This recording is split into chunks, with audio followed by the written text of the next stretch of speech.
Chère Thaï, chères sœurs, chers amis, merci d'être là aujourd'hui, de venir partager un moment à la Maison de l'Inspire.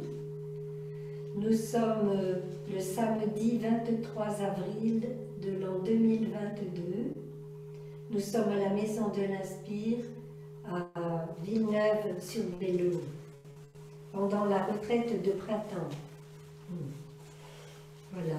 Aujourd'hui, nous allons aborder le sujet « Comment comprendre et aimer nos parents tels qu'ils sont ».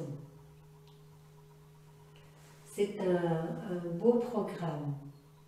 Un programme, j'ai traité déjà la réconciliation, mais la réconciliation ne veut pas dire comprendre et aimer complètement. Donc ce sont comme des pas, des avancées dans notre pratique. Je donne un enseignement, je donne des pratiques. Et les personnes qui mettent en pratique reçoivent ensuite l'enseignement suivant en quelque sorte. Il y a comme une progression à l'intérieur, hein, qui nous permet comme ça d'aller plus profondément dans notre rencontre avec nos parents. Nos parents sont notre origine. C'est là qu'on peut se retrouver. Et ce sont notre origine, c'est notre origine. Ils sont notre origine. Papa, maman, bon papa, bonne maman, grand-père, grand-mère, pépé, mémé, je ne sais pas comment vous les avez appelés, sont notre origine. C'est de là d'où nous sommes issus. C'est d'eux que nous sommes issus. Et c'est merveilleux. Dans la tradition bouddhiste, on dit que quelqu'un qui nous a donné naissance, une maman, un papa, même si nous avons été abandonnés, même si nous avons été maltraités, même si, c'est un miracle de les avoir eus. Parce que dans la tradition bouddhiste, ce corps que nous avons, c'est le seul moyen d'atteindre l'éveil. Les animaux ne peuvent pas atteindre l'éveil. Les arbres, les plantes ne peuvent pas atteindre l'éveil. Il faut un corps humain pour pouvoir le toucher, ou bien dans la tradition, un corps de Dieu ou de déesse. Ce sont les deux stades dans lesquels on peut toucher la capacité de s'éveiller. S'éveiller, c'est quoi? C'est la capacité de rencontrer la réalité telle qu'elle est. C'est pas quelque chose de compliqué. Et tout le monde peut y arriver à Diluda. Nous avons tous cette graine en nous. Et la graine de vie, avec un corps comme le nôtre, c'est un don extraordinaire. Et je vous prête encore les yeux de cette tradition pour un petit moment, pas trop long. Mais quand on vient au monde, on vient avec la capacité de s'éveiller. Quelle que soit notre origine, quel que soit le monde dans lequel on a évolué, nous avons tous cette graine d'éveil en nous. Et elle se développe. Elle peut se développer, elle se cultive avec la pleine conscience, avec la concentration.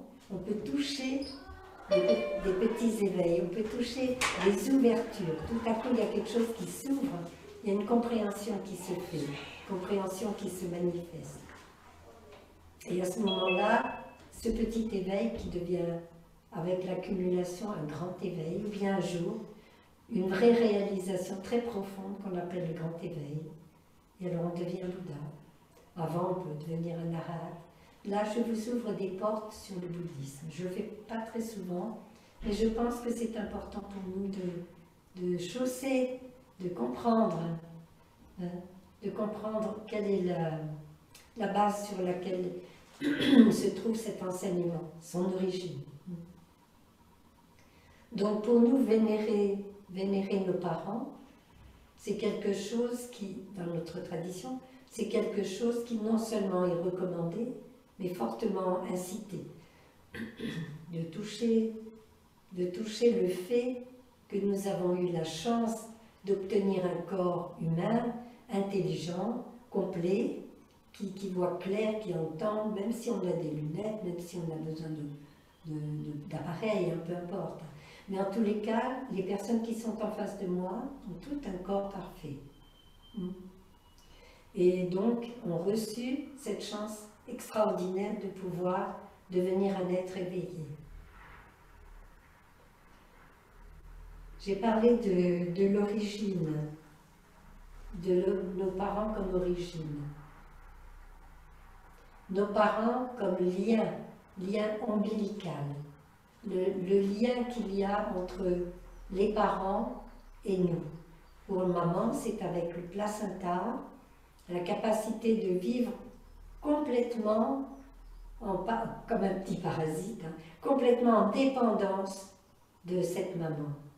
Tout ce que mange cette maman, tout ce que boit cette maman, tout ce que pense cette maman, tout ce que cette maman traverse comme émotion, tout ce que papa pense, tout ce que papa fait, tout ce que papa dit, parce que ça a une répercussion sur l'enfant et sur les parents, et sur le conjoint ou conjointe. Tout ça, c'est inscrit. Ça s'inscrit tout doucement en nous. Donc, c'est très important de regarder ça. Un jour, une personne est venue poser une question à Thay. « Cher Thay, je voudrais bien me débarrasser de mes parents à l'intérieur de moi aussi. Ils me dérangent. »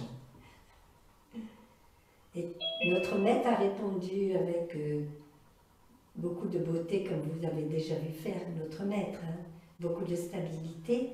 Thay a répondu: oui, en Occident, on croit qu'on peut couper le cordon ombilical. Bien sûr, ce n'est pas vrai. Bien sûr, j'ai été très touchée, parce que je suis maman, vous le savez.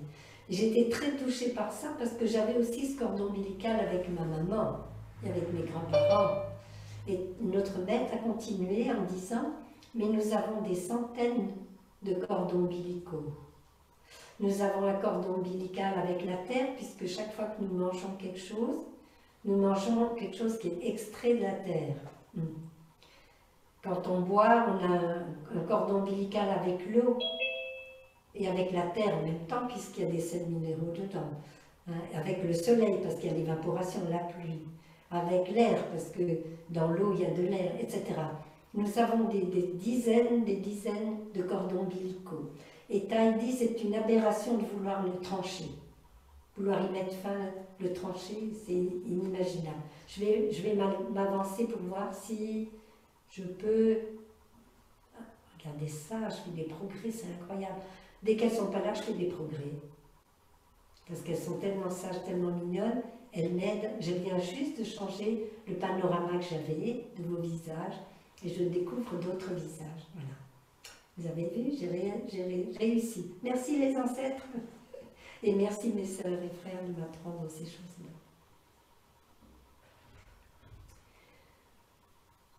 Du fait que nos parents nous ont transmis leurs gènes intégralement et que ces gènes se sont associés, on peut dire que nos parents demeurent en nous.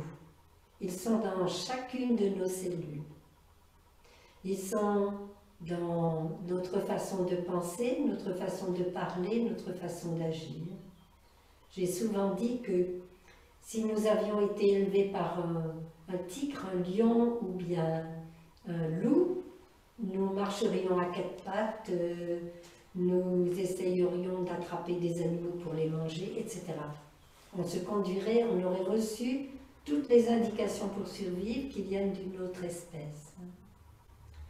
Donc, si nous savons nous tenir à table, si nous savons manger, si nous savons nous habiller, nous déshabiller, protéger notre corps en dormant la nuit, en tirant la couverture, etc., c'est un cadeau qui nous a été offert par nos ancêtres.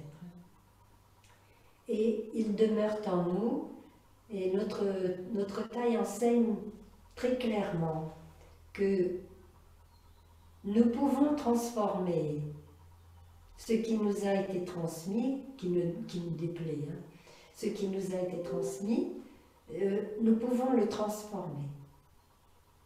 Nous pouvons arriver à transformer ce qu'on n'aime pas du papa, ce qu'on n'aime pas de maman, ce qu'on n'aime pas de grand-père, ce qu'on n'aime pas de grand-mère. Des deux côtés, ça fait beaucoup. Et même on peut remonter beaucoup plus loin. Ils nous ont transmis des choses qui sont positives et qui font notre beauté. Mais ils ont transmis aussi des choses qui sont moins belles et qui sont l'opposé de notre beauté, un petit peu nos ombres. Et il est possible de transformer cela. Il est tout à fait possible d'ouvrir la porte à une transformation profonde. Alors, dans la tradition bouddhiste, on ne cherche pas à transformer nos parents à l'extérieur de nous, mais à l'intérieur de nous dans un premier temps. Et c'est par ce chemin-là que nous pouvons tout doucement aller vers comment comprendre et aimer nos parents.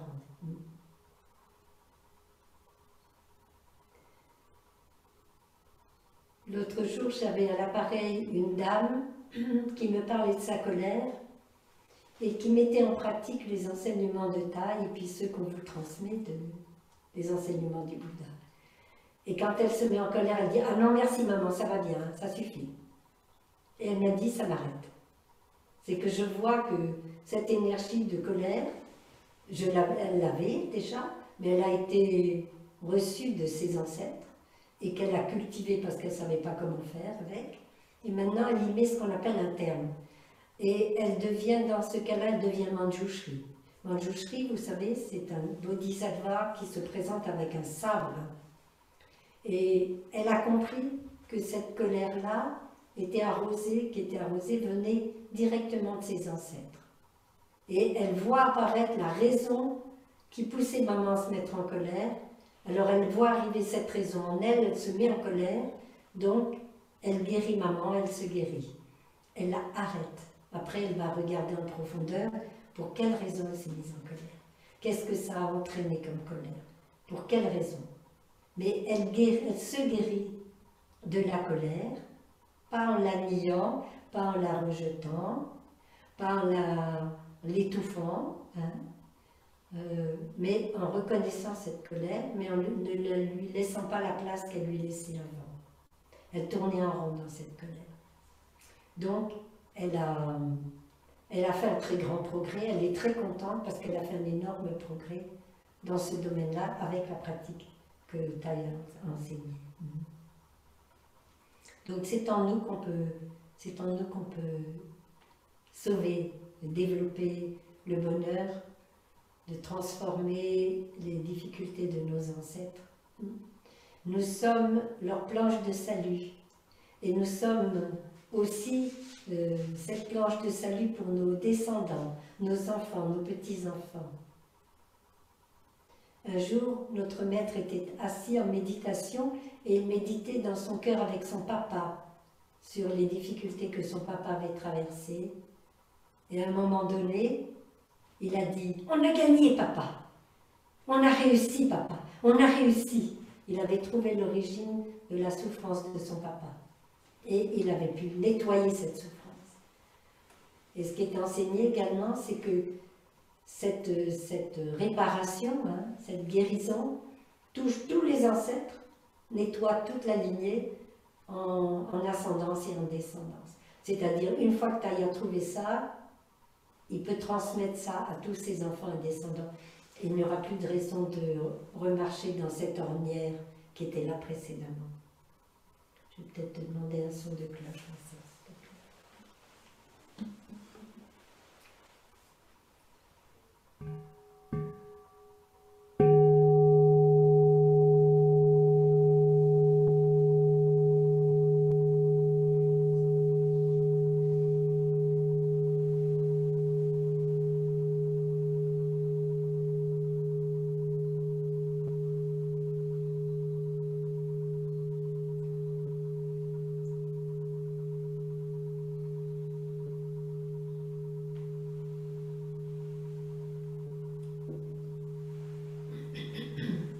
Chers amis, nous avons des amis dont je ne vois que le nom et que je n'ai pas la joie de rencontrer visuellement. Si ça ne vous dérange pas de temps en temps d'oser apparaître sur les écrans, je vois que leur micro est fermé, mais je pense qu'ils doivent pouvoir m'entendre. Si vous pouvez faire quelque chose pour ça, ça serait très bien. Ils m'aideriez beaucoup, comme ça je pourrais savoir à qui je parle et ça me rend très joyeuse de vous voir. Au point que je ne veux pas me voir moi-même sur les écrans, je ne veux voir que les personnes à qui je parle. Voilà, clic. Et voilà. C'est miraculeux, vous savez. Je suis dans vos maisons à l'instant même, j'appuie juste sur un petit bouton et pouf, je suis chez vous.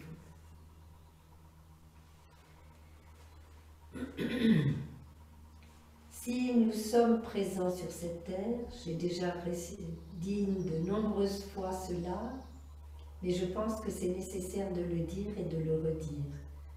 Si nous sommes là, c'est parce que ils ont pris soin de nous.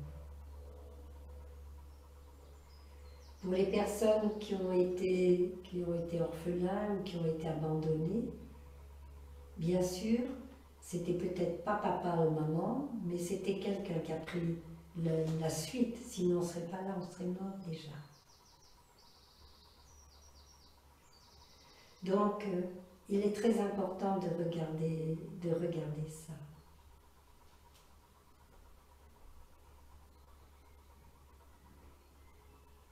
Je voulais vous raconter une histoire, mais j'ai peur qu'elle soit un petit peu forte.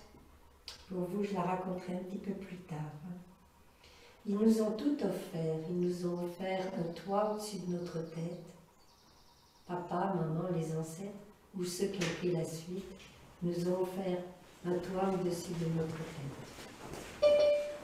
Ils nous ont offert de quoi manger, de quoi dormir, de se couvrir. Quand on était malade, il y avait le médecin, la plupart du temps. Nous sommes tous allés en classe, à l'école, nous avons tous appris dans les livres, avec les professeurs, avec les parents, avec les grands-parents. Nous avons pu devenir des adultes. Nous n'avons pas poussé comme des animaux sauvages, sinon nous ne serions pas installés tranquillement devant un écran. Ils nous ont donné aussi leur amour à la manière dont ils pouvaient exprimer cet amour. La grande souffrance que nous avons, c'est que nous courons après l'expression d'amour que nous aurions voulu recevoir. Je répète, ça c'est un grand éveil. Nous courons après l'expression d'amour que nous aurions voulu recevoir. Est-ce que vous me comprenez là? Est-ce que vous pouvez arriver à comprendre que nous sommes assoiffés d'amour, mais qu'en fait on en a reçu énormément, sinon on ne serait pas là tout simplement. On ne serait pas là tout simplement. Il a fallu beaucoup d'amour pour que nous soyons là. Beaucoup de soins, beaucoup d'attention. Beaucoup de patience, beaucoup de nuits blanches. Pour que nous soyons ces êtres adultes épanouis.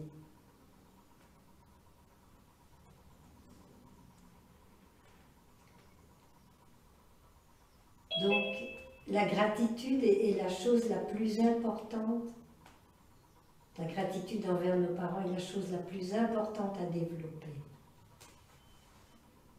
Parmi vous, il y a des personnes qui sont chrétiens, ou juifs, ou musulmans, et bouddhistes, dans toutes ces traditions, honorer ses parents, c'est la chose presque la plus importante. Dans le bouddhisme, on fait toujours passer les parents même avant le Bouddha. Quand on touche la terre, les 4 touchés de la terre, pas les touchés de la terre qui sont très développés, mais je touche la terre en gratitude devant mes ancêtres qui m'ont donné la vie. Et on touche la terre en respirant calmement. On se relève, je touche la terre avec gratitude envers le Bouddha qui m'a montré la voie de la pleine conscience. Et je touche la terre. Ils sont devant. Ils sont plus importants. Ils sont la chose la plus importante sur cette planète. Alors bien sûr, ça ne va pas forcément dans l'autre sens. Hein. Dans le livre, enfin comment ça s'appelle, dans les tables de la loi de Moïse, tes pères et mères honoreront. C'est dans les premiers. Hein.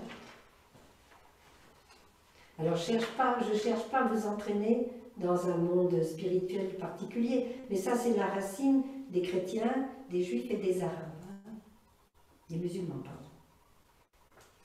Donc il faut se poser la question, comment se fait-il que dans notre civilisation à l'heure actuelle, 2021, 2022 maintenant, 2022, ça ait disparu de nos pensées, ça ait disparu de nos... pas pour tout le monde, hein, mais c'est disparu de notre façon de vivre et d'agir. Comment ça se fait? Que s'est-il passé pour que cette chose-là soit ainsi faite? Que s'est-il passé dans notre civilisation pour que nous ayons perdu de vue que nous devons tout, absolument tout, à nos ancêtres, que sans eux, pas de possibilité d'être humain? C'est une question que je vous pose et que j'aimerais que nous nous posions, mais pas maintenant parce qu'il faut que je développe jusqu'à son terme l'enseignement que je vous donne ce matin. Posez-vous cette question. Moi, j'ai vu s'effondrer sous mes yeux. J'ai eu la chance d'être vieille, vous savez, vous ne pouvez pas savoir le bonheur que ça apporte, parce que ça explique tellement de choses. Ça explique tellement de choses. Hein. J'ai vu 68 agir. Et j'en vois les conséquences, aujourd'hui encore. J'ai vu 68 agir. J'ai vu cette vague immense couvrir le monde entier. Ce n'était pas 68 en France. Je l'ai déjà dit, mais c'est vrai. Il y a des monastères qui se sont presque vidés. Les moines ou les moniales disaient « nous ne voulons plus obéir » et partaient.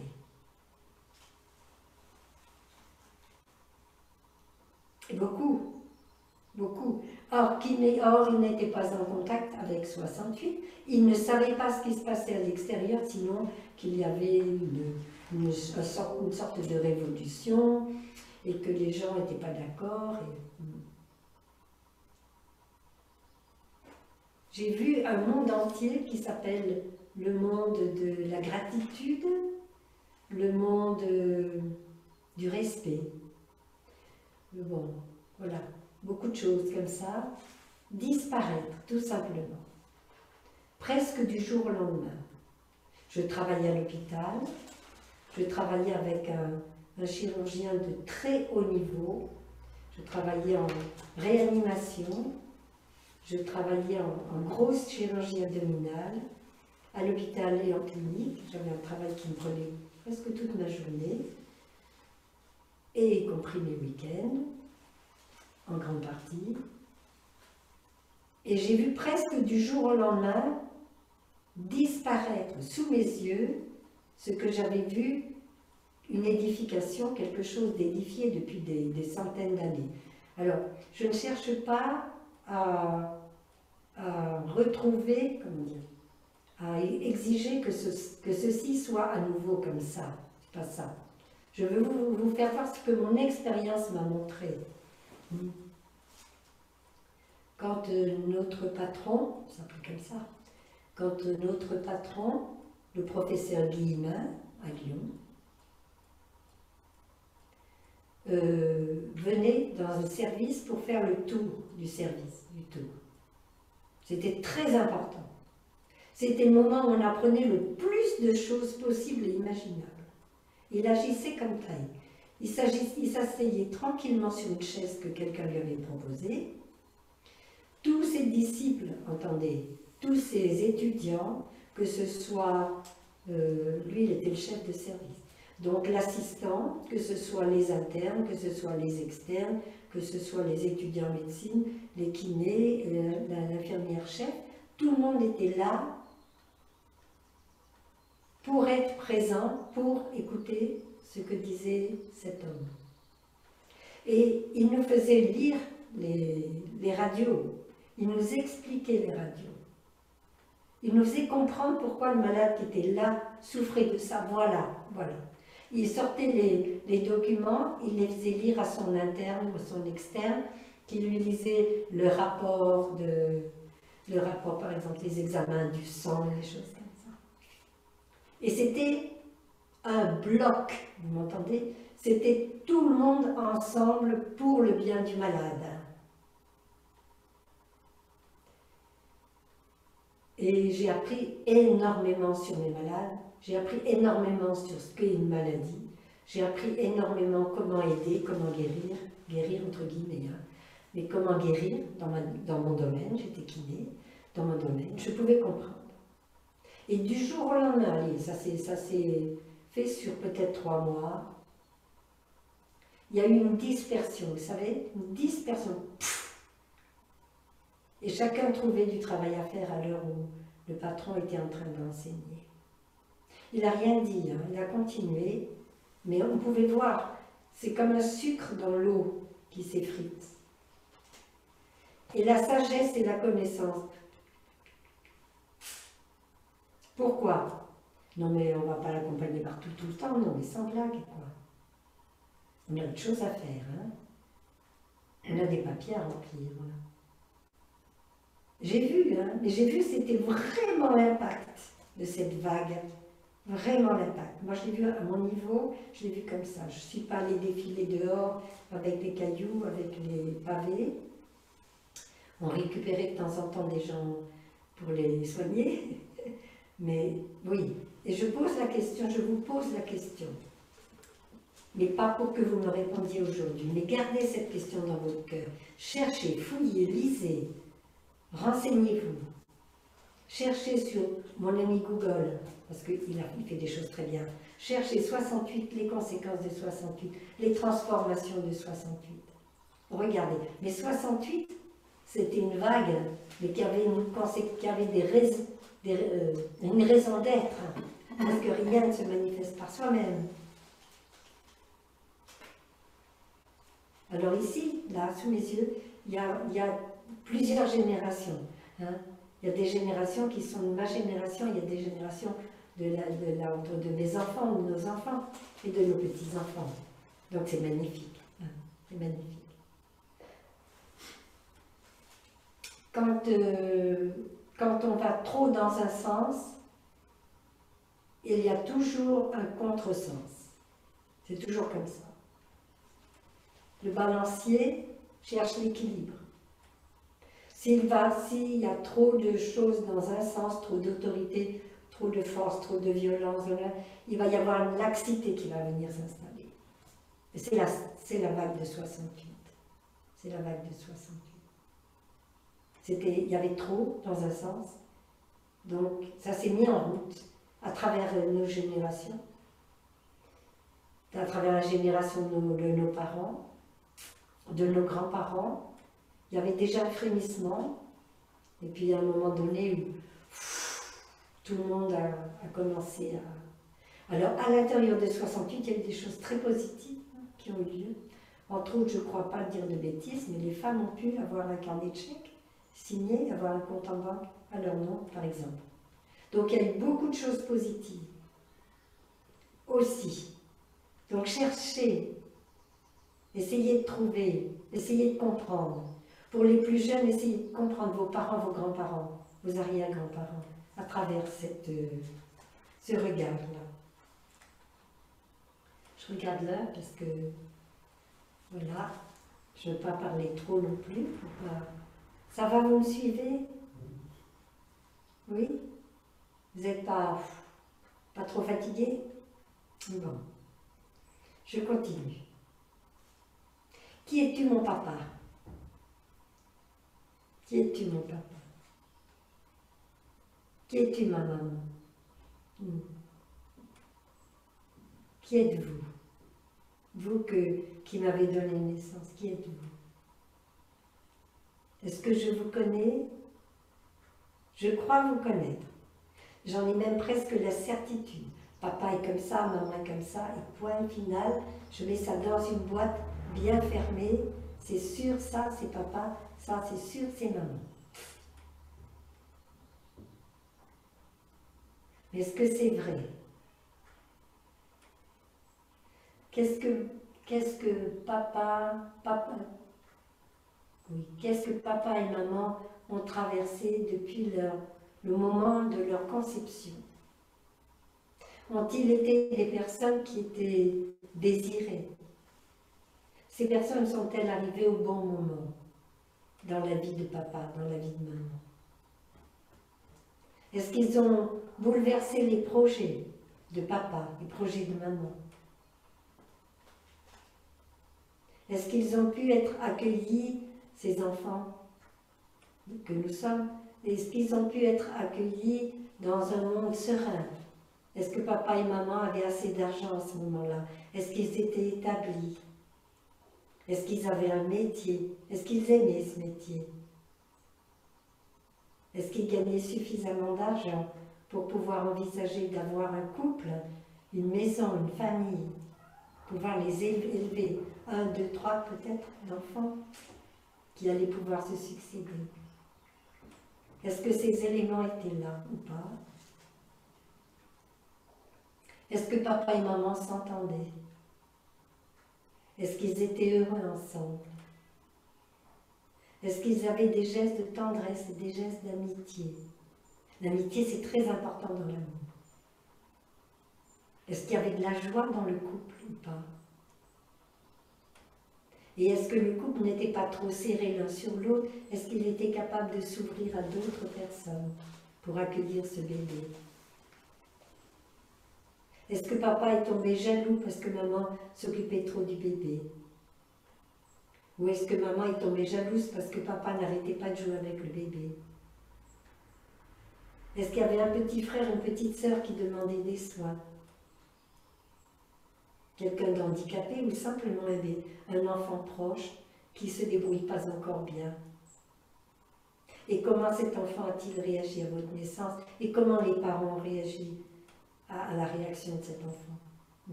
Bonjour papa, bonjour maman.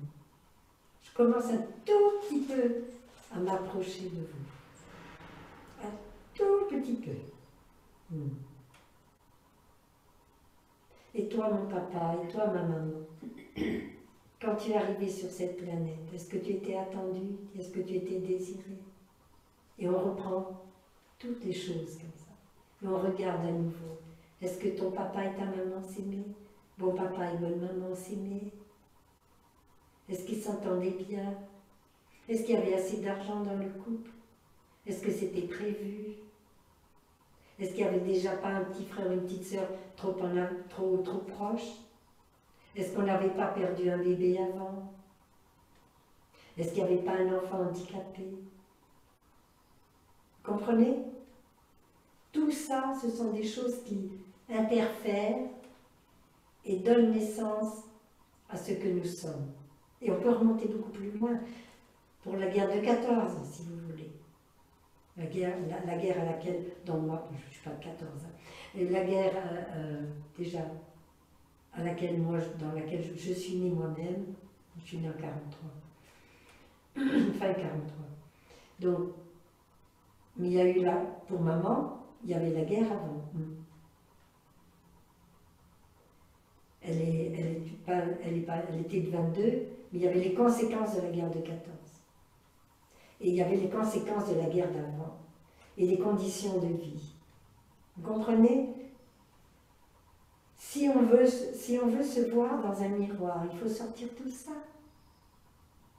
Il faut pouvoir, pour se comprendre soi-même, il faut arriver à chercher tout ça. Et ça s'appelle l'éveil. C'est ça l'éveil. C'est pas grand-chose. C'est juste tirer le fil, tout doucement, le fil de soi de notre vie. Et découvrir au fur et à mesure le fil de soi de la vie, S-O-I-E. Le fil de soi de la vie de papa, de la vie de maman, grand-père, grand-mère, les oncles, les tantes, les influences. Est-ce que papa et maman sont restés tout le temps au même endroit? Ont-ils pu prendre racine dans un endroit? Ou ont-ils fait partie de ces êtres qui ont été balayés par la guerre, qui ont été obligés de quitter leur famille, de quitter comme nos amis ukrainiens en ce moment, de tout quitter, de partir sans rien, comme ont fait les boat people, comme ont fait les réfugiés qui partent de partout dans le monde. Parce qu'on a cette graine en nous, vous savez, on a cette graine de réfugié. Ce qui fait de nous, en fait, des êtres assoiffés de sécurité. On est assoiffés de sécurité parce qu'on a toute cette graine. Mes ancêtres ont beaucoup bougé dans leur vie à cause de causes et des conditions. Et moi-même, je suis rarement restée plus de 2 ans dans la même ville. Alors quand on est un enfant, de toute façon on ne nous demande jamais notre avis, parce que c'est comme ça, c'est la vie. Donc on voyage, on suit les parents.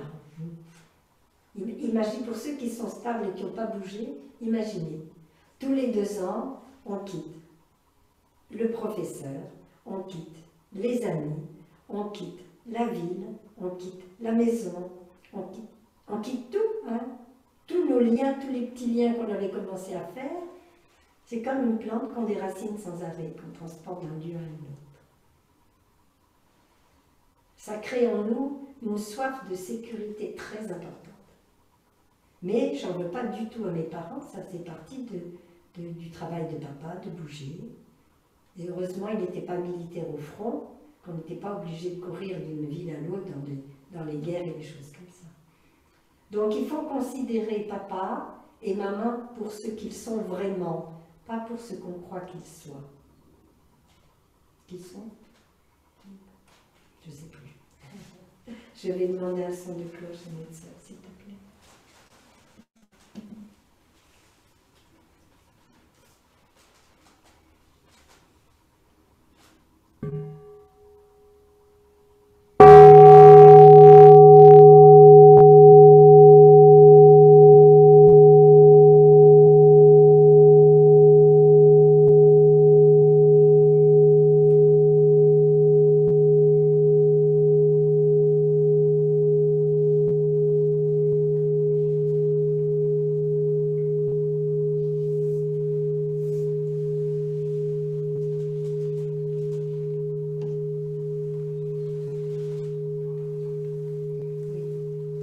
M'invite à boire un petit peu.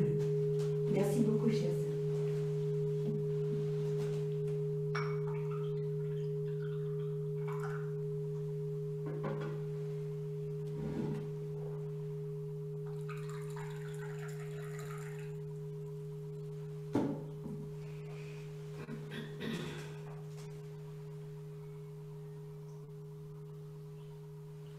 La couleur est parfaitement dorée, de l'or en fusion. Bon, regarde comme c'est beau. Non, c'est du thé au jasmin aujourd'hui. Ça sent beau. Tu en veux un peu? Non, j'en ai.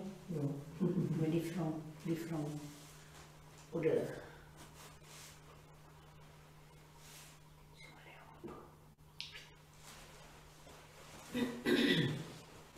Notre sœur a besoin de marcher un petit peu, donc elle vient de me demander de se lever pour pouvoir marcher. Nous l'accompagnons parce qu'elle souffre de la colonne vertébrale, elle ne peut pas rester assise très longtemps.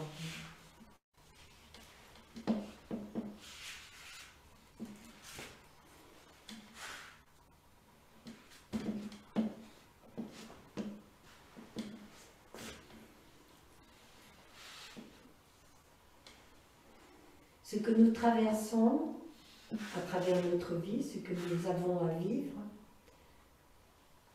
entraîne chez nous des attitudes qu'on appelle des formations mentales. Ça commence par une formation mentale et ça s'exprime après par des attitudes physiques qui peuvent nous gêner toute notre vie. Comme vous n'êtes pas toujours là tout le temps, je répète je l'ai déjà dit, je répète ce qu'a dit le Dalai Lama.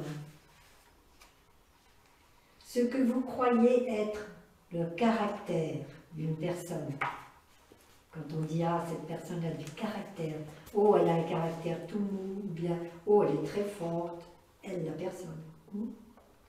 Ce n'est qu'une somme d'habitude, d'énergie d'habitude. Vous avez entendu? Ce que l'on prend pour être le caractère, le nôtre ou celui de quelqu'un d'autre, n'est qu'une somme d'énergie d'habitude. C'est-à-dire, face à ça, nous réagissons comme ça. Face à ceci, nous réagissons comme cela. Parce qu'on a pris l'habitude de réagir de cette manière. Donc, on s'identifie à ce que nous croyons être nous, soit séparés, qui n'auraient pas eu jamais d'influence et qui seraient devenus comme ça spontanément, par soi-même. On s'identifie à ça et les autres nous identifient à ça également.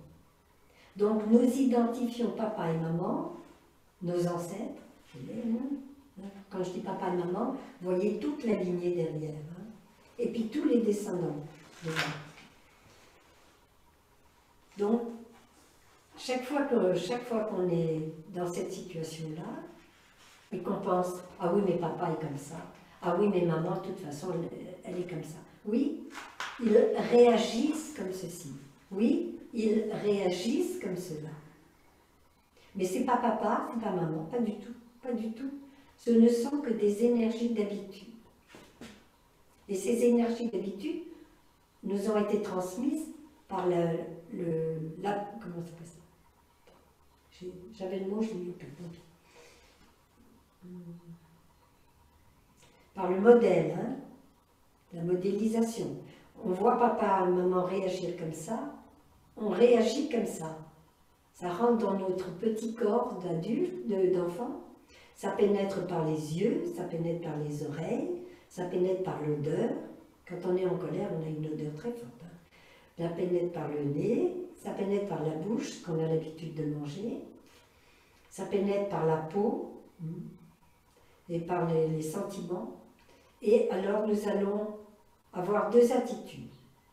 Quand on va devenir un petit peu plus développé, soit on va vouloir aller contre ce qui nous a été offert, ou bien on va vouloir aller pour, et on va continuer. Mais il y a une voie, ce qu'on appelle aussi la voie du milieu, qui est enseignée par le Bouddha. La voie du milieu, c'est savoir choisir ce qui est beau et le conserver, le développer, et en faire un trésor qui devient un trésor familial, parce que ça nous a été transmis. Tout ce qui est beau en nous a été transmis aussi, par notre famille, et puis par nos professeurs, par le milieu dans lequel on s'est développé. Donc ça nous a été transmis de toute manière. On n'aurait pas inventé ça si on avait été élevé par une louve ou un tigre. Donc, ou un petit cochon. Un petit sanglier. Vous imaginez avoir été un petit bébé sanglier élevé par un sanglier. Ce serait sympa. Ça existait, pas avec le sanglier, mais ça existait avec les loups. Ça c'est sûr. On a des preuves, on a des films, un film dessus d'ailleurs. On peut voir l'enfant, comment l'enfant réagit. Donc, voir à quel point l'environnement et la transmission de ce que nous avons reçu nous a influencés au point que nous sommes identifiés à ça. Une phrase déterminante dans l'enseignement du Bouddha, dans l'enseignement de Tei. Notre esprit crée le monde. L'esprit crée le monde. C'est quelque chose de très fort.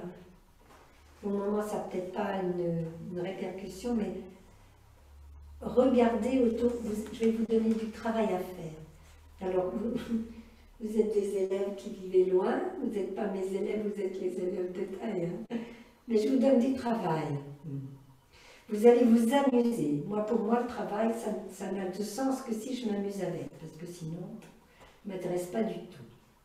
J'ai besoin de joie de vivre pour pouvoir continuer d'exister. Donc, je la cultive. Je vais vous demander de regarder autour de vous, pas maintenant, hein, faites pas ça maintenant parce que j'ai encore un peu à vous raconter. Vous allez regarder autour de vous, absolument toutes les choses qui sont autour de vous dans votre maison. Tout, hein.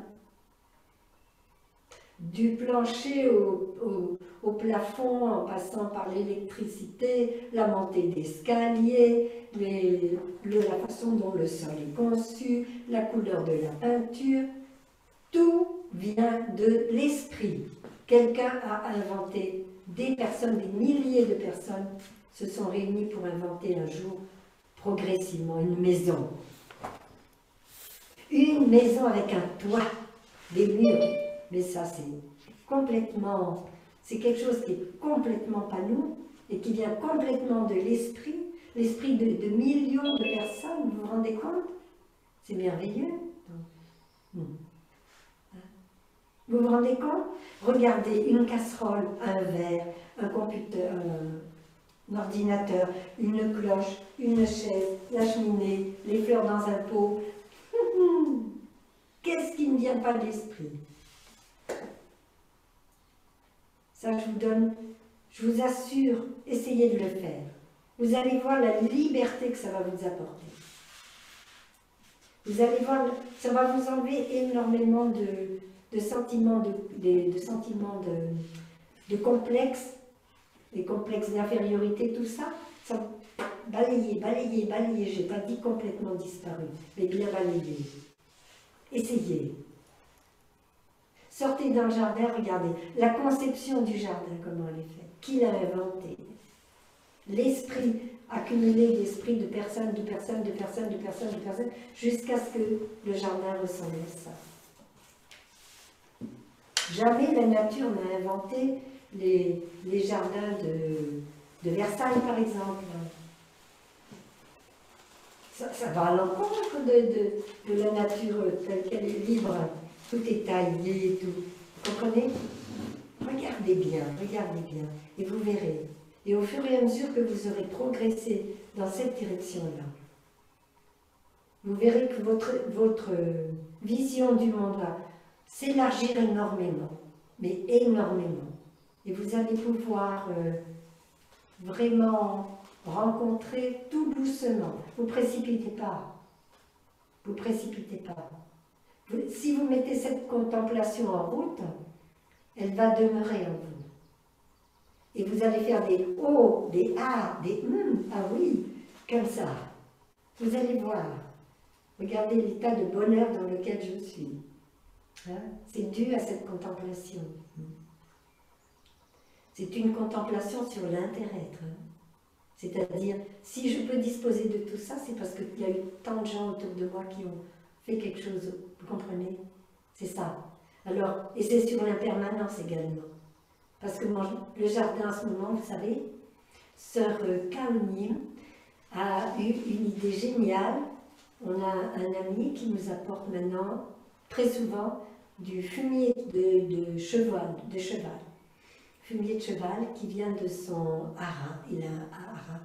Et il est très content d'avoir des personnes qui acceptent volontiers son fumier. Et elle en avait beaucoup, et elle en a posé au pied de la glycine. Vous n'avez pas idée. L'année dernière, elle nous a fait 3 ou 4 belles fleurs superbes. Cette année, on ne voit pratiquement que des fleurs. Alors, le poupou, comme ils disent au Vietnam, le poupou c'est le cotin. Le poupou de cheval, a une capacité énorme de rendre heureuse la glycine et par conséquence de nous rendre heureux nous aussi.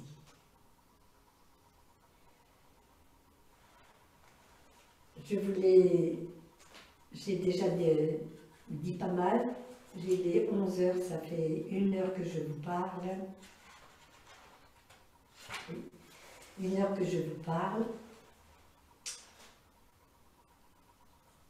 Est-ce que vous comprenez le sens de cet enseignement? Comprendre pour aimer.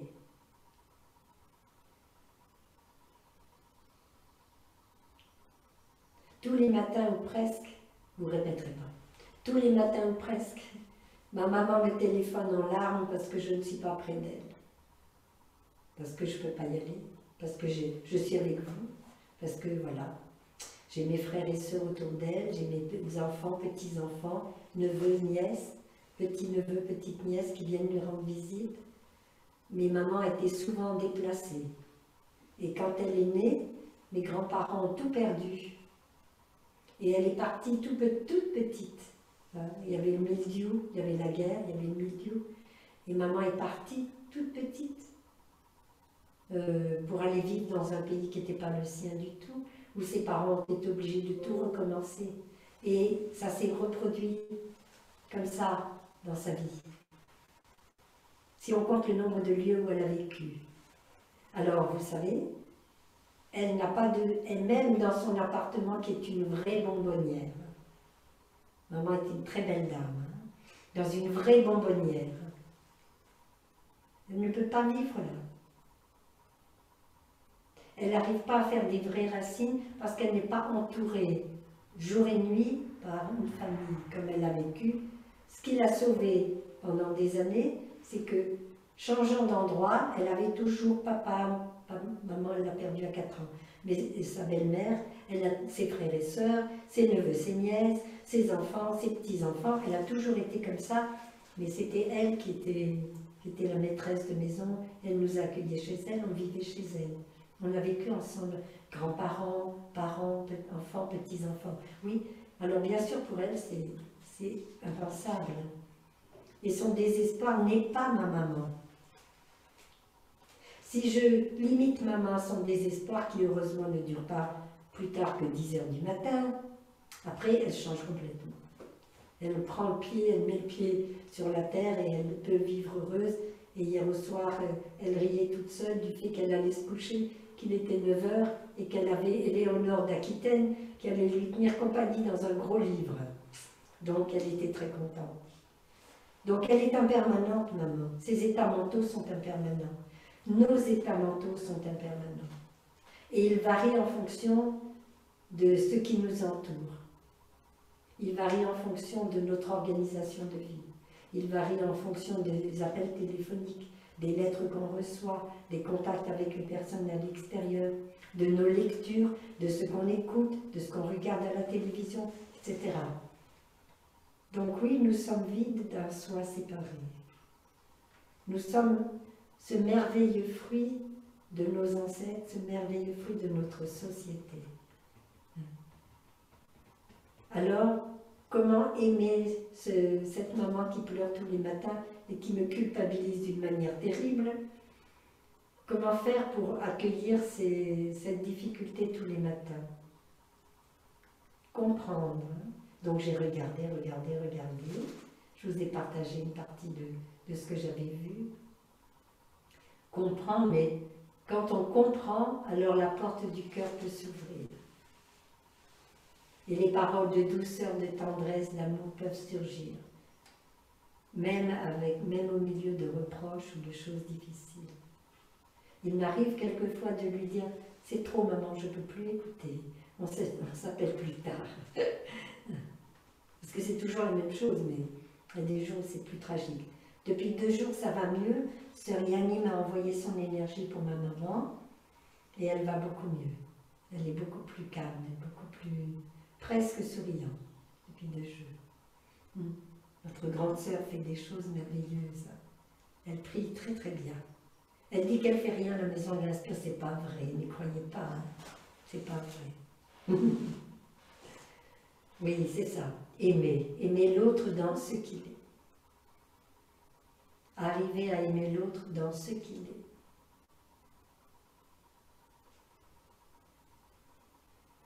Oui, papa a ce défaut. Oui, il a l'habitude de se conduire comme ça. Oui, il est insupportable à certains moments. Oui, j'en ai vraiment assez, je me demande si je vais aller lui rendre visite. Eh bien, papa a fait tellement de belles choses pour nous. Il s'est levé tous les matins. Il est allé travailler tous les matins.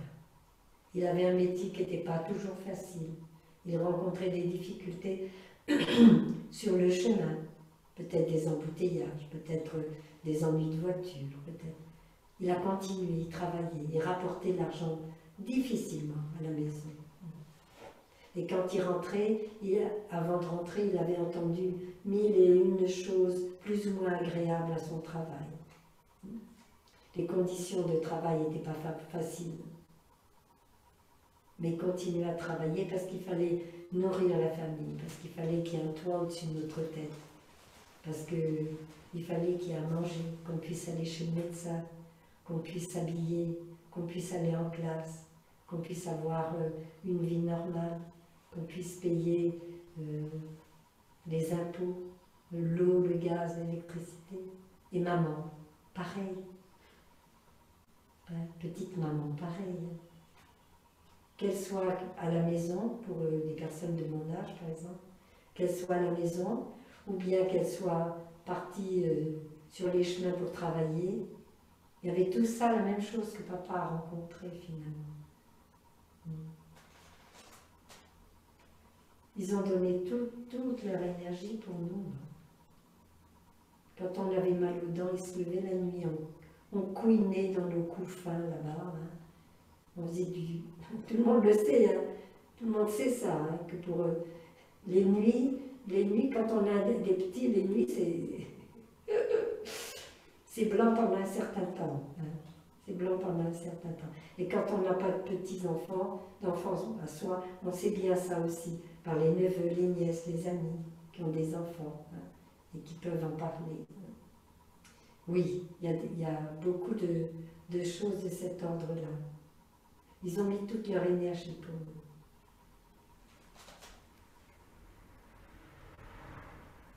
Un jour, j'ai réconcilié une de mes amies avec sa maman. Sa maman était décédée.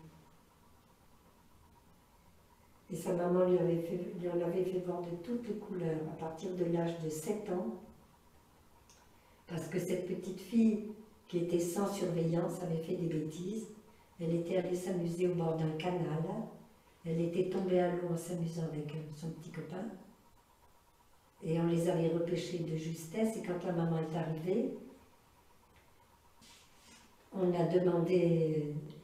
sa maman s'est fait gronder énormément pour avoir laissé l'enfant seul, qu'elle avait failli mourir. Et on l'a obligée à emmener son enfant avec elle au travail, quelque travail qu'elle fasse. Personne ne savait ce qu'elle faisait comme travail. Et c'était la prostitution. Donc l'enfant a subi ce que sa maman subissait. Et cet enfant, moi je l'ai rencontré femme, déjà femme, oui. Et c'est mon amie. Et elle avait énormément d'amour pour cette mère, mais une très grande haine, parce qu'elle ne comprenait pas sa maman, elle ne pouvait pas comprendre sa maman. Le papa était handicapé, il était à la maison handicapé, mais handicapé au point de ne pas pouvoir surveiller, galoper derrière l'enfant sur les quais, c'était pas possible. Donc je lui ai proposé de se réconcilier avec sa maman, suivant la pratique de Thay. Pratique, vous savez, Sœur Champong était venue, elle lui avait fait faire des touchés de la terre. Peut-être parmi vous, il y a des personnes qui ont déjà écouté cette histoire. De toute façon, nous nous mettons tous sur notre souffle pour l'écouter, cette histoire.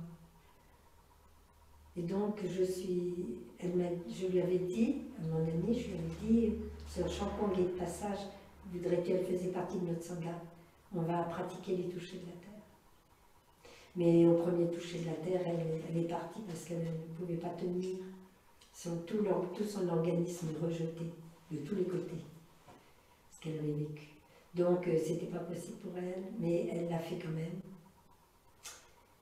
Et je lui avais dit, tu sais, si un jour tu veux te réconcilier avec maman, On peut aller au cimetière si tu veux. Moi, je peux t'accompagner. Et j'avais laissé ça largement ouvert. Hein. J'avais laissé ça largement ouvert pour elle. Un jour, elle me téléphone. Elle me dit, Elisabeth, c'est l'anniversaire, la fête de ma maman. J'aimerais bien qu'on y aille. J'ai des fleurs, je voudrais lui apporter des fleurs. J'étais tellement contente. Ma joie est encore là, regardez. Je ne la cache pas.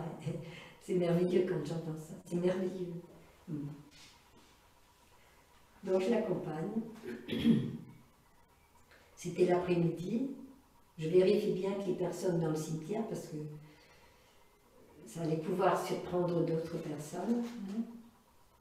Et j'ai demandé à cette amie d'être proche de moi. J'avais apporté une petite bougie, j'ai éclairé une petite bougie que j'avais récupérée de la retraite qu'on avait fait avec Sœur Chankon, je l'ai éclairée. Dans mon cœur, j'ai invité Taï Suko, Chankon, à venir nous aider. Jésus, et puis le Bouddha, voilà. Je vous regarde toujours là, mais en fait, c'est là-haut la caméra. Donc vous me voyez toujours avec les yeux baissés, mais c'est parce que je vous regarde. C'est vous qui m'intéressez. Et donc, dans le cimetière, j'ai appelé la personne. Je l'ai appelée. J'invente son nom là, à ce moment, je l'invente. Je l'ai appelée Juliette. Elle ne s'appelait pas comme ça, c'était un autre nom. Je savais bien que je ne m'adressais pas à un fantôme. Il n'y avait pas de fantôme pour moi. Je m'adressais à la mémoire de cette personne dans la mémoire de ma sœur, de mon amie. Et je lui ai dit, nous sommes venus vous apporter des fleurs. Comme si elle était là pour nous accueillir. J'ai mon amie qui était toute raide à côté de moi, mais toute raide, et qui commençait à pleurer. Et j'ai continué tranquillement. Je lui ai dit, je vous remercie Juliette, de ne pas avoir donné la mort à votre enfant. Elle est là, c'est mon amie. Je suis très contente, je vous remercie. Et j'ai décrit de nombreuses choses par rapport à ça. Je dis, c'est merveilleux, je suis tellement contente. Merci. Merci de lui avoir donné à boire à téter, que ce soit un biberon, que ce soit votre sein, votre lait. Merci, parce que maintenant j'ai mon amie, elle est là, elle est vivante près de moi. Et mon amie pleurait. Une vraie fontaine, c'est normal. Je continuais. Merci de l'avoir habillée, de l'avoir protégée du froid comme de la chaleur. Merci de tout mon cœur. C'est merveilleux. J'ai beaucoup de chance. Parce que j'ai mon amie. Merci donc de lui avoir donné. Je ne vais pas vous raconter tout, parce que je voudrais aller plus vite pour vous laisser un peu de place. Donc j'ai tout regardé. Merci de l'avoir envoyée en classe, où elle est devenue une enfant studieuse, où elle a pu apprendre à lire, à écrire, à compter. Elle est devenue une grande personne. Elle a été bien élevée par vous. Merci beaucoup. Merci de lui avoir donné à manger les poumons, comment ça s'appelle, du mou, alors que ses frères et sœurs mangeaient des beefsteaks. Merci. Parce que moi, elle avait des protéines. Merci quand elle était petite de l'avoir attachée sur sa chaise haute avec des biberons tout autour pour qu'elle puisse se servir à manger. Elle pouvait tirer sur la ficelle et boire son lait parce que vous étiez occupé ailleurs à rapporter de l'argent pour votre famille. Je vous remercie d'avoir fait ça. Et elle pleurait. Elle pleurait énormément. J'ai pu raconter toutes les misères qu'elle avait vécues, qu'elle m'avait racontées. Il n'y avait personne dans le cimetière, et heureusement. J'aurais été obligée de m'arrêter. Tout était fait de telle manière que je pouvais. J'ai tout raconté. Je n'ai pas parlé des abus qu'elle avait vécus. Mais je lui ai dit, je comprends que vous ayez été forcé de faire ça parce que vous n'aviez pas le droit d'abandonner votre enfant à la maison, vous n'aviez pas d'autre solution. comprendre la racine, le père paralysé, hein, la maman qui est obligée, qui n'a pas de métier, qui trouve ce moyen-là, et qui boit pour oublier ça, et qui est tellement en colère contre son enfant, parce qu'elle est obligée de lui faire vivre des choses comme ça, parce qu'elle s'est sauvée, qu'elle est tombée dans le... Vous comprenez? Vous réalisez ce que je vous dis là? Alors j'ai fini à la fin, je lui ai dit je vous remercie, parce que vous voyez, j'ai mon amie près de moi bien vivante, elle est merveilleuse, et vous savez, elle a un cœur extraordinaire. C'est une femme extraordinaire. Elle nous a aidés à nous occuper des sans-domicile fixe, elle les recevait avec l'amour d'une mère. Elle a eu des enfants, elle les a élevés, elle les a chouchoutés, les petits-enfants, elle les a adorés. Parce qu'elle était passée par quelque chose d'invraisemblablement douloureux. Elle avait développé en même temps une capacité de compréhension et d'amour inimaginable. Je ne dis pas qu'il fallait passer par là, hein. Je ne vous le souhaite pas, c'est pas ce que je dis. Et à la fin, je me suis retournée vers elle et je l'ai prise dans mes bras. J'avais fini de dire à Juliette ce que j'avais à lui dire. Je l'ai prise dans mes bras et elle sanglotait. Et j'ai été bien inspirée. Bien inspirée. Je ne m'attribue pas le résultat. Je lui ai dit, je te demande pardon mon enfant pour ce que je t'ai fait vivre. Je te demande pardon mon enfant de t'avoir fait tellement souffrir. Je te demande pardon mon papa, parce que je t'aimais et j'aurais jamais voulu que tu puisses avoir une vie pareille. À cause de moi, à cause de mon métier. Je n'avais rien trouvé d'autre à faire. Et là, je savais que je pouvais rapporter de l'argent pour vous faire vivre les 4 enfants, et toi, et papa. Et bien, devinez quoi? Toute sa colère, toute sa violence, toute sa haine contre sa mère a fondu comme un sucre dans un café chaud. Elle avait compris. Elle était allée jusqu'au bout. Oui, elle avait été attachée sur une chaise de loup pour la raison que j'ai découverte. Oui, elle avait été abandonnée, jouée toute seule sur les quais pour la raison que j'avais découverte. Oui, elle avait mangé du poumon de je sais pas quoi là, d'un animal quelconque, du mou qu'on donne aux chats d'habitude, alors que les autres mangeaient du... Oui, mais j'avais compris, moi, la raison. Donc je pouvais la lui traduire, la lui exprimer et la remercier, cette mère, d'avoir donné des protéines suffisamment à son enfant pour qu'elle se développe correctement. On peut se passer des protéines animales, mais ils n'avaient pas un régime équilibré ordinaire pour être... Oui, on peut tout pardonner. Oui, on peut tout pardonner si on a compris, si on a mis nos pas dans les pas de papa, de maman, de grand-père, de grand-mère. Oui, on peut comprendre tout. Tout est accessible. Ceci est comme ceci parce que cela est comme cela. S'il n'y avait pas ceci, il n'y aurait pas cela. Regardez la vie de cet ami. Ceci est comme ceci, j'ai expliqué déjà, parce que cela est comme cela. Elle n'avait pas trouvé d'autre solution. Ceci ne serait pas si cela n'était pas, tout simplement. Là,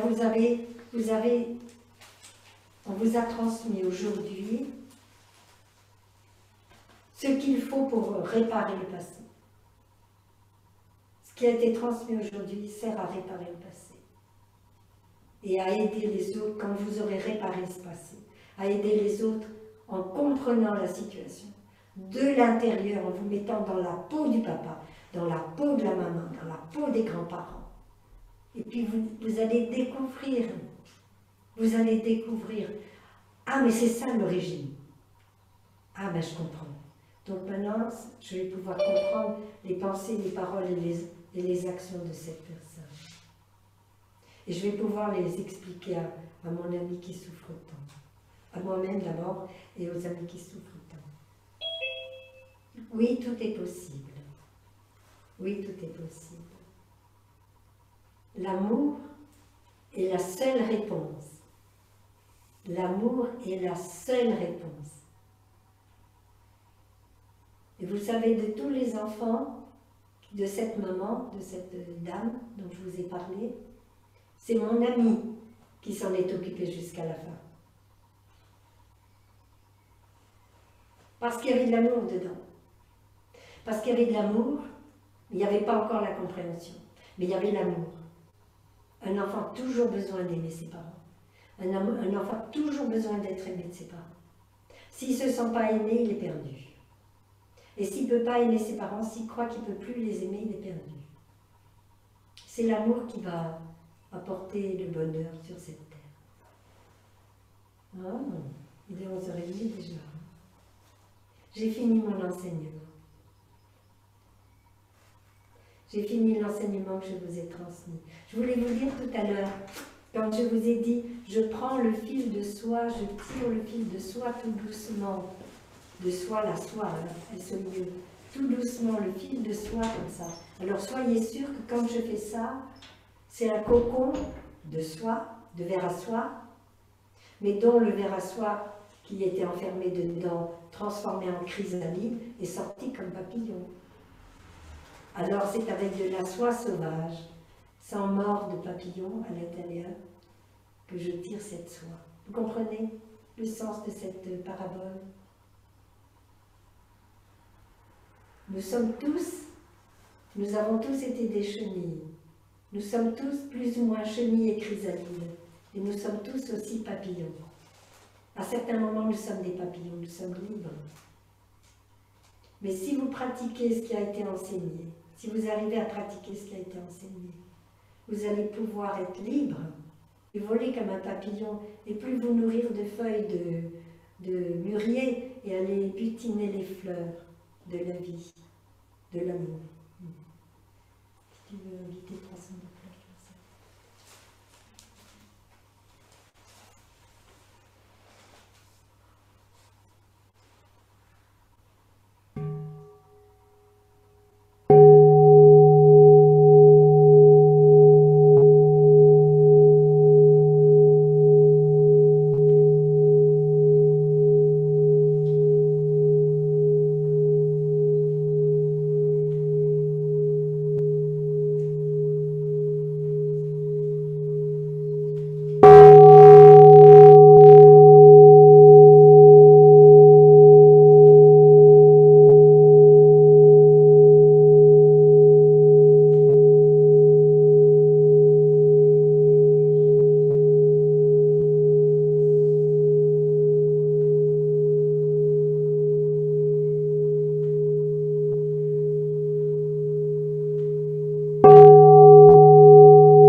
Merci beaucoup, chers amis, d'être venus et d'avoir eu la patience d'écouter cet enseignement jusqu'au bout, parce que c'est un enseignement. Dan nous a dit à ses élèves, à ses disciples, s'il vous plaît, ne répétez pas ce que j'ai enseigné, ne répétez pas les 4 nobles vérités, tout ça. Offrez votre soi, la soie de votre vie, ce que vous avez fait des enseignements. C'est ce dont ils ont besoin dehors. Parce que c'est un chemin que vous ouvrez. C'est une porte que vous ouvrez. Il ne faut pas hésiter à offrir la soie. Même si cette soie, c'est une soie sauvage, donc bourrée un peu. Vous savez, quand c'est un cocon de soie qui est ouvert à un bout, le fil de soie est coupé, donc on fait un tour de tour et puis après on unit les fils de soie comme ça fait une petite bourre. Donc c'est pas parfait, mais c'est pour le mieux. C'est ce qu'on peut offrir de mieux aujourd'hui. Voilà. N'oubliez pas que je vous aime. N'oubliez pas que nous vous aimons. N'oubliez pas que vous êtes pour nous tellement importants. Bientôt, on aura peut-être une nouvelle à vous dire. Vous savez que la maison de l'Inspire s'ouvre. Celle-ci, hein, on va ouvrir les portes. Vous savez, hein, on aura même une retraite ici. Et on va bientôt peut-être avoir, bientôt avoir une salle de méditation. Grande, hein, ici. Hein, oui. Et on espère avoir, pouvoir nous appuyer sur Alix et Marc, et puis sur notre amie Hélène Pro, qui ont organisé leur maison pour vous accueillir pendant que nous aurons des retraites, que vous puissiez venir, même sans retraite, vous pouvez venir pour voir avec eux, hein.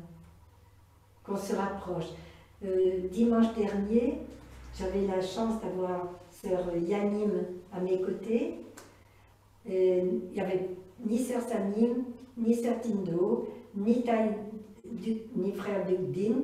Donc tous les occidentaux s'étaient sauvés pour enseigner ailleurs. Et nous étions toutes les deux avec sœur Chamini au hameau des frères en bas, à la source guérissante.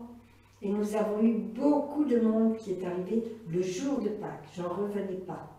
Et vous savez quoi? Aussi beaucoup de jeunes qui sont arrivés aussi, pour arriver à tous ensemble se soutenir. Donc, ça devient de plus en plus bon.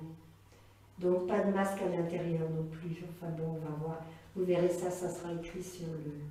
Bien sûr, toujours s'assurer qu'on ne soit pas malade, qu'on ne soit pas en contact avec des gens malades. Hein. Certains de ça, pour ne pas l'apporter, évidemment. Mais les sœurs qui sont en fragilité, ou les frères, porteront un masque et garderont des distances, mais ça, c'est leur... ça sera leur choix. Hein. Mais les personnes seront accueillies à la maison de l'Inspire. Voilà. Je vais vous souhaiter un super beau week-end. Hein. Merci d'être venu avec tant de générosité, passer du temps avec nous. Nous, ça nous fait du bien, hein, d'être avec vous, on est contents. Tu veux bien parler un petit peu? Ce sont tes amis. C'est fini, moi je m'arrête de parler. Vous avez parlé pour moi déjà? Non. Tu veux pas leur offrir un chant? Vous avez le temps? Vous avez le temps d'écouter une chanson? Oui, regarde. Oui, ils sont contents. Nous chantons ensemble. Non, c'est toi. Oh, une chanson que j'aime beaucoup. Les The Road. Ah, en anglais. Ou non, on demandera peut-être à Alix de traduire après la chanson. Elle est courte, Alix, sur Très court. Très court. Si tu veux bien. Alice doit ici. Elle est là. May the rose ride with you. May the wind be always at your back. May the sun shine warm upon your face.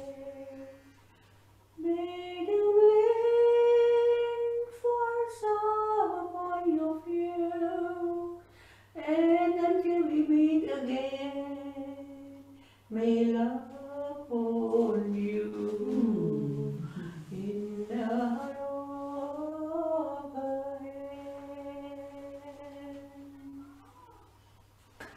Est-ce que tu as entendu les paroles correctement? Puis, en fait, c'est May the road rise with you. May the sun be always... Non, may the... Je la connais pas bien.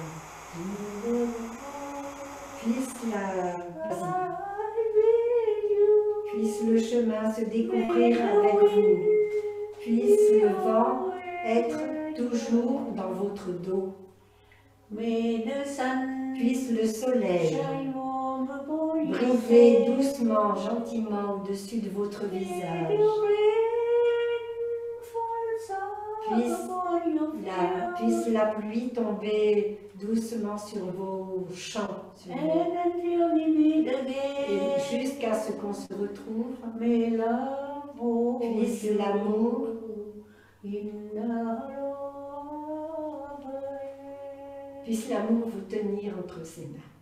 Alors, c'est pas aussi bien traduit qu'avec Alix, c'est sûr, mais j'ai fait de mon mieux. Voilà, c'est ce que nous voulions vous C'est offrir. la chanson que nous préférons beaucoup. Regarde. Tu vois, tout le monde est content. Bien, Merci beaucoup, à la prochaine. on va vous Portez-vous bien. dire au revoir. Au Hein. revoir. Merci beaucoup, sœur, d'être restée avec moi. Et merci à sœur Canine qui n'est pas là d'avoir organisé ça pour qu'on puisse être ensemble. Dieu. Merci. Merci.